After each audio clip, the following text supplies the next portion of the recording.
स्वागत है आपके अपने चैनल स्टूडेंट एजुकेशनल पॉइंट पे।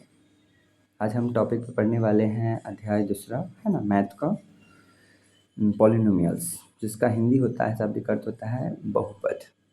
ठीक है, बहुपद में हम लोग पढ़ने वाले हैं। पहला टर्म हमको जानने से पहले, बहुपद पढ़ने से पहले हमें पता होना चाहिए कि जो कंपोनेंट इसमें यूज़ होता है, इसमें यूज़ है ना, जैसे कि हम लोग लिखते हैं 2x + 1।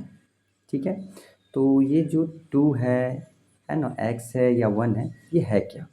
तो इसके लिए हम लोग पहले पढ़ेंगे चर। चर किसे कहते हैं? तो कहेंगे गणित में वह प्रतीक जिसका मान बदल सकता है उसे चर कहते हैं। ठीक है, बोलेंगे विच वैल्यू इज चेंजेबल, है ना, इन दिस इक्वेशन, या क्वांटिटी बोल सकते हो आप, है ना, तो वो कहलाता है आपका चर, जिसको इंग्लिश में हम लोग बोलते हैं वेरिएबल्स। जैसे यहाँ पे दे दिया उदाहरण के तौर पे 2x + है ना 5 में x एक चर राशि, क्या राशि है? चर राशि। फिर इसके बाद नेक्स्ट हम पढ़ने वाले हैं, पढ़ेंगे अचर राशि। अचर राशि है क्या? बोलेंगे व्हाट इज कांस्टेंट, है ना, बोलेंगे वह राशि जिसका मान स्थिर रहता है और बदलता नहीं है, अचर राशि कहलाती है या अचर कहलाती है, आप बोल सकते हो सिंपल।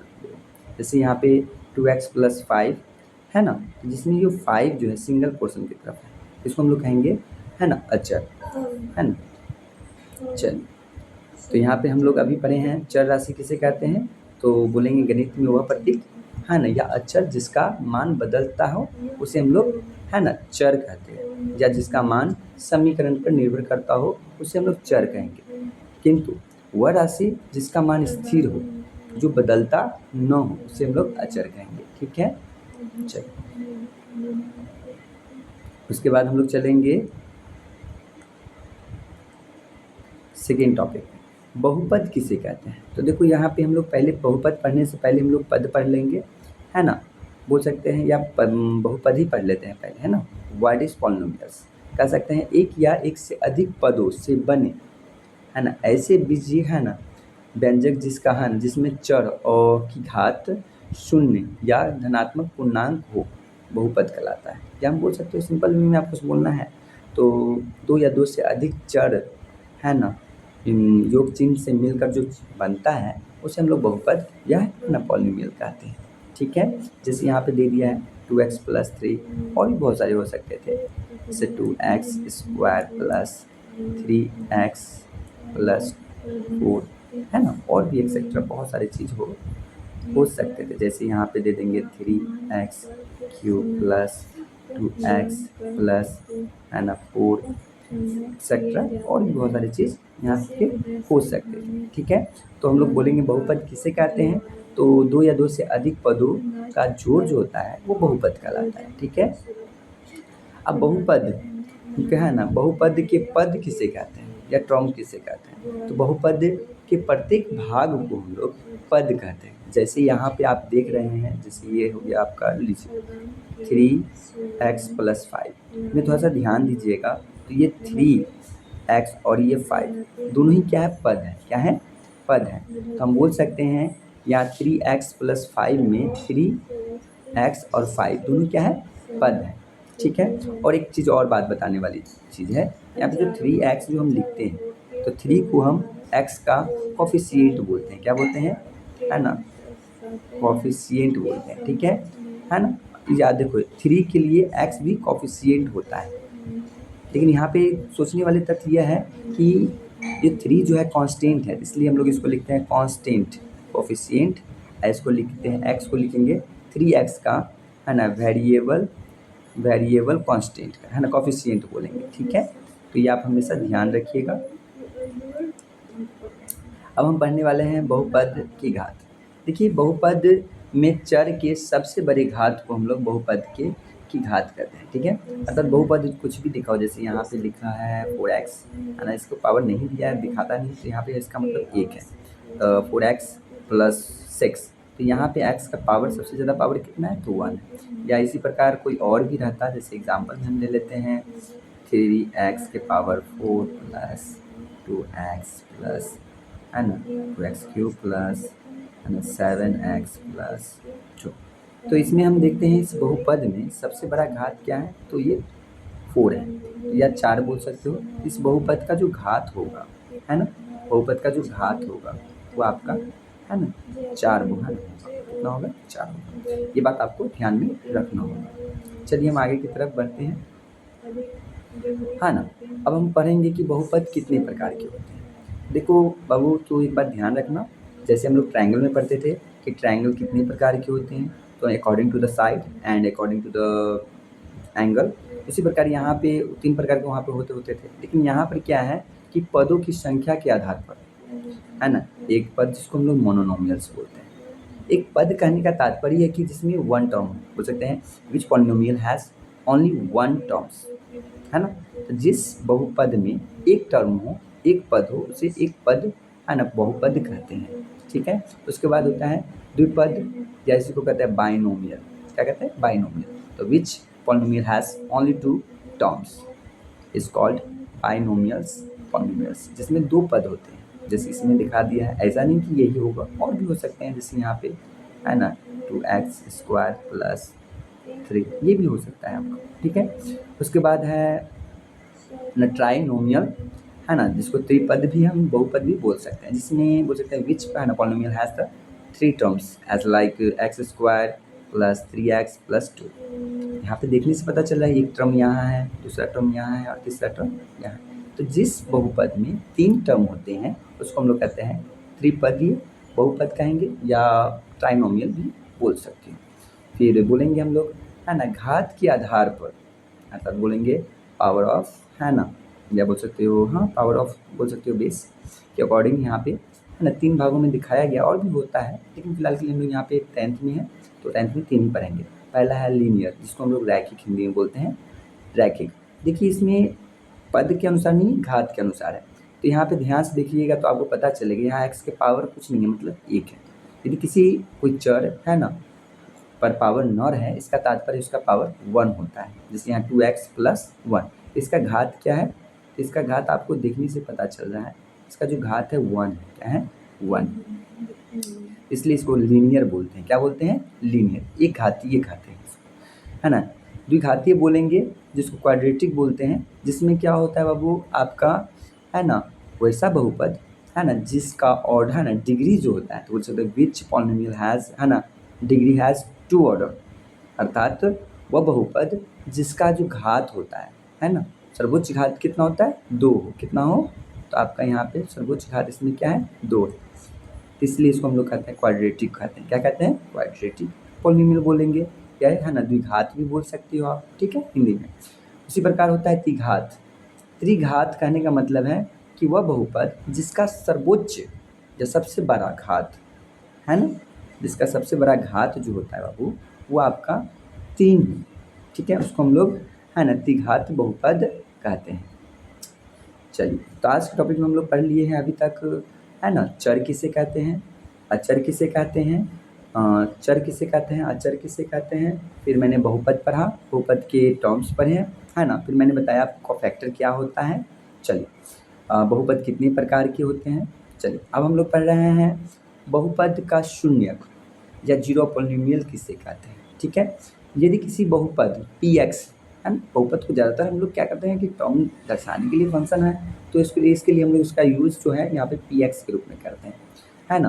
कह रहा है कि यदि किसी बहुपद px के लिए, है ना, pa का मान जो होता है 0 हो जाए, मतलब x का मान आप a रखते हैं, या a मतलब कोई भी संख्या हो सकता है, कांस्टेंट वैल्यू कुछ भी आप रखते हैं, और उसका जो pa का जो वैल्यू है 0 हो जाता है, तो a, है ना, उस बहुपद का शून्य कहलाता है। ठीक है। चलिए, जैसे कुछ बुक्स में होंगे, जैसे कि हम ले सकते हैं, मान लीजिए ना कि यहाँ पे px आपको दे चुका है ना, 2x और -4 दे दिया। ठीक है, तो यहाँ पे आप थोड़ा सा देखिए, इसके लिए शून्य क्या होगा, तो हम यहाँ पे लेट मानते हैं बाबू आपको, x बराबर, यदि हम 2 ले लें, क्या ले लें, 2 ले लें, तो x बराबर 2 यदि हम लेते हैं, यहाँ पे p, है ना, 2 इसकल टू क्या होता है, p2, तो 2 × 2 -4, अर्थात देखेंगे तो ये जाएगा 4 - 4 इसकल टू 0। यहाँ पे हमको पता चल गया 2p, यहाँ p2 इसकल टू 0 हुआ, इसीलिए हम लोग बोलेंगे यहाँ पे, इसीलिए हम बोलेंगे यहाँ पे टू, है ना, क्या है, शून्यक है, शून्यक है किसका, तो p, है ना, x का। ठीक है बच्चों, चलो आगे चलते हैं। अब हम लोग क्वेश्चन की तरफ चलेंगे। क्वेश्चन में हम लोग पढ़ने वाले हैं, कहता है निम्नलिखित व्यंजनों, है ना, व्यंजकों में कौन कौन एक चर में बहुपद है, एक चर में बहुपद है। देखिए मैंने बताया था आपको कि चर को हम एक्स वाई जेड या किसी रूप में भी आप दर्शा सकते हैं, लेकिन यहाँ पे क्वेश्चन कह रहा है कि कौन कौन सा जो है एक चर बहुपद है, कौन कौन नहीं है, कारण के साथ बताएं। जैसे पहला वाला टॉपिक में हम लोग देख रहे हैं, पहला वाला क्वेश्चन जो देख रहे हैं, यहाँ लिखा है 4x, क्या लिखा है, 4x² माइनस 3x प्लस 4।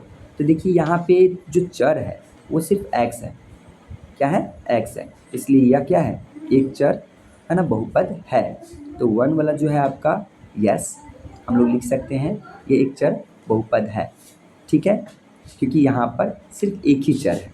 उसी प्रकार दूसरा में हम जब देखते हैं तो देखो आपको पता चलता है, सेकेंड नंबर में जो देखते हैं यहाँ y², है ना, प्लस, है ना, √2 दिया हुआ है। तो √2 हम जानते हैं, √2 में बोलेंगे सर y तो है नहीं, लेकिन यहाँ पे y के पावर 0 है, क्योंकि किसी भी, है ना, चर का पावर यदि 0 होता है उसका वैल्यू 1 हो जाता है। क्या हो जाता है, 1। इसलिए हम बोलेंगे बाबू यह भी, है ना, एक चर वाला बहुपद है। चलिए तीसरे नंबर पे चलते हैं। अब थोड़ा सा ध्यान देंगे तो मैंने बताया था बहुपद, है ना, बोलेंगे कि कई पदों को मिलाकर। अब पद में भी हम बताए हुए थे कि पद जो बनता है आपका वो चर और अचर से मिलकर बनता है, लेकिन हमेशा ध्यान रखिएगा चर का जो पावर होता है वो हमेशा होल नंबर होना चाहिए। क्या होना चाहिए, होल नंबर। होल नंबर मतलब पूर्ण संख्या, जो 0, 1, 2, 3, है ना, ये स्टार्ट होता है। तो यहाँ पर हम जैसे देख रहे हैं, ये वाला जो क्वेश्चन हम देख रहे हैं, यहाँ 3 नंबर में देखिए ना, ये 3, है ना, टी का जो पावर है ये 1/2 हो गया, आप प्लस, है ना, फिर यहाँ पे √2 और ये टी दे, ठीक है, जो कि ये क्या है, होल नंबर नहीं है, इसलिए यह क्या होगा, ये बहुपद है ना, एक, हाँ, एक चर वाला बहुपद होगा ही नहीं, बहुपद होगा ही नहीं। ठीक है, चौथा नंबर चलते हैं बाबू आपका।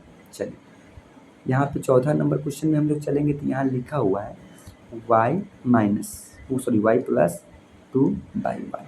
अब थोड़ा सा ध्यान देंगे तो इसका पावर 1 है, यहाँ पे भी पावर 1, तो इसको हम लिखेंगे y प्लस 2 इंटू वाई के पावर -1। अब हम देख रहे हैं ये जो पावर आया चर का, ये क्या आया, ये होल नंबर नहीं है। क्या नहीं है, होल नंबर नहीं है, मतलब पूर्ण संख्या नहीं है। अब पूर्ण संख्या जब नहीं होगा तो ये बहुपद भी नहीं होगा, ये बहुपद नहीं, नॉट। ठीक है, और 5 नंबर पे चलते हैं। तो 5 नंबर में चलते हैं, तो यहाँ पे दे दिया बाबू 10, है ना, x की पावर 10 प्लस y की पावर 3 प्लस t के पावर यहाँ पे 15, मतलब 50 दे दिया। तो थोड़ा सा ध्यान दोगे, यहाँ पे x एक चर है, y दूसरा चर है, और, है ना, t क्या है, तीसरा चर है। तो ये आपको किसी भी नज़र से एक चर वाला नहीं कहलाता है, ये 3 चर वाला हो गया। कितने चर वाला हो गया, 3 चर वाला, चर, है ना, वाला बहुपद है, बहुपद है। ठीक है, चलिए अब हम लोग आगे नेक्स्ट क्वेश्चन की तरफ चलेंगे। यहाँ पे दे दिया है निम्नलिखित में से प्रत्येक का गुणांक लिखिए। देखिए गुणांक का मतलब यहाँ होता है कोफैक्टर। क्या होता है, हम लोग हिंदी इंग्लिश में कोफैक्टर बोलेंगे, हिंदी में गुणांक कहते हैं। जैसे यहाँ 1 नंबर में हम देख रहे हैं ये 2 प्लस x² प्लस x था, तो थोड़ा सा देखेंगे इसका जो गुणांक है, यहाँ पे देखो, यहाँ पे ये 2 इंटू 1 हम लिख सकते हैं। इसको जब लिखेंगे इसका टर्म का, कि 1 into x and into x लिख सकते हैं, ठीक, डबल एक्स। और इसको जब लिखेंगे गुणांक, इसका हो जाएगा 1 इंटू एक्स लिखेंगे। ठीक है, तो हमको पता चल गया कि आपका, है ना, आपको पता चल गया यहाँ पर, रुक लिखेंगे। तो यहाँ पे हम लोग लिख सकते हैं इसको, जैसे यहाँ पे इसका कोफैक्टर जो हो जाएगा आपका, तो यहाँ लिखेंगे 2 का, है ना, 2 का जब लिखेंगे कोफैक्टर तो 1 और 2, x² का लिखेंगे तो ये हो जाएगा आपका कोफैक्टर, आपका यहाँ पे x एंड x, ठीक है, कोफैक्टर है या और 1 हो सकता है। यहाँ x का जो होगा बाबू आपका हो जाएगा 1 और x, ठीक है, ये हो गया कोफैक्टर।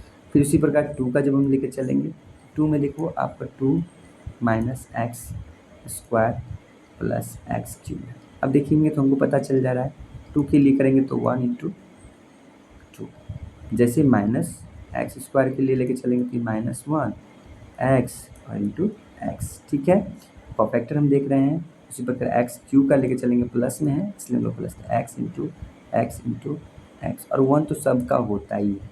ठीक है, इसके लिए माइंड हम लोग नहीं करेंगे। 3 नंबर में चलेंगे तो ये हो जाएगा pi by 2 and x square plus x. तो देखेंगे यहाँ पे 2 टर्म है, जैसे पाई बाई 2 एक्स स्क्वायर, तो इसको हम लिखेंगे पाई बाई 2 इंटू एक्स। ठीक है, चलेंगे। ठीक है, उसी प्रकार हम लोग है ना दूसरा टर्म जो यहाँ पे दे दिया एक्स, तो ये दे दिया एक्स बराबर हम लिख सकते हैं यहाँ पे 1 इंटू एक्स। ठीक है, अब जैसे हम लोग नेक्स्ट की तरफ चलेंगे, जैसे यहाँ पे दे दिया है चौथा नंबर में दे दिया है आपका बाबू है ना रूट अंडर 2x माइनस 1। तो यहाँ पे देखने से पता चला रूट अंडर 2x का जो कोफैक्टर होगा, गुणांक होगा, वो होगा रूट अंडर 2 इंटू एक्स हो जाएगा, जबकि माइनस 1 का जो होगा आपका सीधे हम बोल देते हैं माइनस 1 इंटू 1।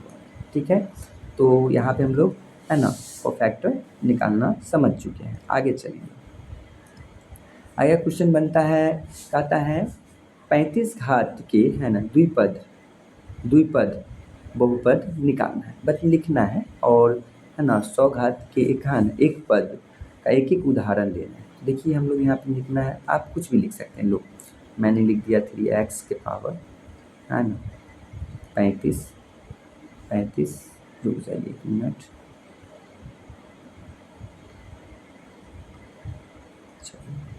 है ना 35। अब प्लस में हम लिखते हैं यहाँ पे, क्योंकि द्विपद है तो यहाँ पे आप एक पद और जोड़ सकते हैं, कुछ भी जोड़ दो यहाँ 3x। हम ये जो पद हुआ या आप इसकी जगह पर कुछ और भी ले सकते हैं, 4x के पावर है ना 35 प्लस 2x, ये भी लिख सकते हैं 2x, कुछ भी लिख सकते हो, 2 भी लिख सकते हो, कुछ भी लिख सकते हो, ये है ना हो सकता है 35 घात का द्विघातीय है ना या द्विपदीय बहुपद है। उसी प्रकार सेकेंड में है ना जो दिया गया है, सेकेंड नंबर में जो दिया गया है आपका ये वाला है ना 100 घात वाला एक पद, बस एक ही पद है, तो आप इसको ले सकती हो 5x के पावर 100, बस ये हो गया आपका। ठीक है, अब नेक्स्ट क्वेश्चन हम लोग 4th की तरफ चलेंगे। कहता है निम्नलिखित बहुपद में से प्रत्येक बहुपद का घात लिखें। देखिए मैंने बताया था आपको कि जो पहला वाला हम लोग ले रहे हैं, देखिए बहुपद का जो घात निकालना होता है, तो हमने बताया था कि जो बहुपद कोई भी बहुपद का हम निकालेंगे तो उसका घात पर ध्यान देंगे। जो घात मतलब कि जो चर होता है उसका जो सबसे ज़्यादा है ना बोल सकते हैं सर्वोच्च पावर जो होता है उस बहुपद में है ना वही उसका घात कहलाता है। तो यहाँ पे देखिए ना ये लिखा है 5x cube plus 4x square plus 7x, तो इसका जो घात होगा क्या होगा, घात ये हो जाएगा 3 हो जाएगा, क्या हो जाएगा, इसका घात आपका 3 हो गया। उसी प्रकार यहाँ पे देखेंगे तो इसका सर्वोच्च घात कितना है, तो y के पावर 2 है, क्या है y के पावर 2 है, यहाँ पे 4 माइनस y के पावर 2 है, तो इसका जो घात होगा, इसका जो घात होगा सॉरी घात है ना, इसका जो घात होगा वो 2 होगा, क्या होगा, इसका भी घात 2 हो गया। देख रहे हैं यहाँ पे देख रहे हैं t के पावर कुछ नहीं मतलब 1 है, क्या है, तो इसका जो घात होगा ये 1 होगा, क्या होगा 1। और यहाँ पर देखने भी से हमको पता चल रहा है ये 3 लिखा हुआ है और कुछ नहीं लिखा है, चर नहीं दिया है, इसका मतलब x के पावर यहाँ 0 है, इसका मतलब यहाँ पे हो गया घात जो हो गया आपका बाबू वो क्या हो गया 0 हो गया, क्या हो गया 0 हो गया। चलिए हम लोग नेक्स्ट क्वेश्चन की तरफ चलेंगे। 5 नंबर कहता बताएं निम्नलिखित बहुपद में कौन कौन बहुपद रैखिक है ना, कौन द्विघातीय और कौन त्रिघातीय। अब देखो कहने का मतलब है ये पावर के पद में है, तो हम जानते हैं कि जिस बहुपद का है ना पावर 1 होगा वह रैखिक होगा। ध्यान से देखने से आपको पता चल रहा है दूसरा नंबर इक्वेशन में सबसे वाला जो घात है वो क्या है, पावर 2 है, यहाँ पे जो घात है इसका 2 है, जैसे 2 होगा तो ये क्या होगा द्विघातीय हो जाएगा, क्या हो जाएगा है ना द्विघातीय हो जाएगा, द्विघातीय हो जाएगा। ठीक है ना। दूसरा नंबर क्वेश्चन में देखिए सबसे बड़ा घात कितना है, तो 3 है, क्या है 3 है, घात क्या है, 3 है। तो घात जब 3 होगा ये त्रिघात हो जाएगा, सॉरी त्रिघातीय बहुपद हो जाएगा। फिर तीसरा नंबर हम चलेंगे। तीसरा नंबर में क्या कहता है, यहाँ देखिए y plus y square plus 4। यहाँ पे सबसे वाला जो पावर है वो 2 है। कितना है, जो इसका पावर है वो 2 है। पावर 2 होगा तो हम लोग बोलेंगे द्विघातीय है। क्या है ना, सॉरी द्विघातीय, हम बोल सकते हैं द्विघातीय बहुपद है। ठीक है, इसी प्रकार है ना चौथा नंबर क्वेश्चन देखेंगे। चौथा में देख रहे हैं यहाँ पे पावर कुछ नहीं मतलब 1 लिखेंगे। तो यहाँ पे जो घात होगा आपका पावर जो है 1 होगा। क्या होगा, 1। उसको बोलेंगे रैखिक। क्या बोलेंगे, रैखिक बहुपद। ठीक है, 5वां नंबर में देखेंगे, इसमें भी पावर कुछ नहीं मतलब 1 है। इसका जो घात है 1 है ना, 1 है, इसलिए क्या होगा आपका रैखिक होगा, रैखिक होगा। छठा नंबर में देख रहे हैं ये t के पावर 2 है। जब t के पावर 2 है इसका मतलब इसका जो घात है वो 2 है। क्या है, पावर इसका दे दिया 2, इसलिए द्विघातीय होगा। क्या होगा, द्विघातीय हो जाएगा, है ना। अच्छा, 7वां नंबर में देख रहे हैं x है ना 7x3। तो यहाँ पे जो घात है आपका, घात कितना है, तो घात यहाँ पे 3 दे दिया। कितना दे दिया, 3। तो ये आपका हो जाएगा त्रिघातीय बहुपद होगा। क्या होगा, त्रिघातीय है, त्रिघाती होगा। क्या होगा, त्रिघाती बहुपद होगा। ठीक है, चलिए बच्चों, यदि आप लोग है ना, आप लोगों को हमारी वीडियो अच्छी लगती है तो ज़्यादा से ज़्यादा इसे शेयर सब्सक्राइब और आप है ना शेयर सब्सक्राइब करें। ठीक है, और शेयर भी कर सकते हैं, लाइक भी कीजिए। धन्यवाद।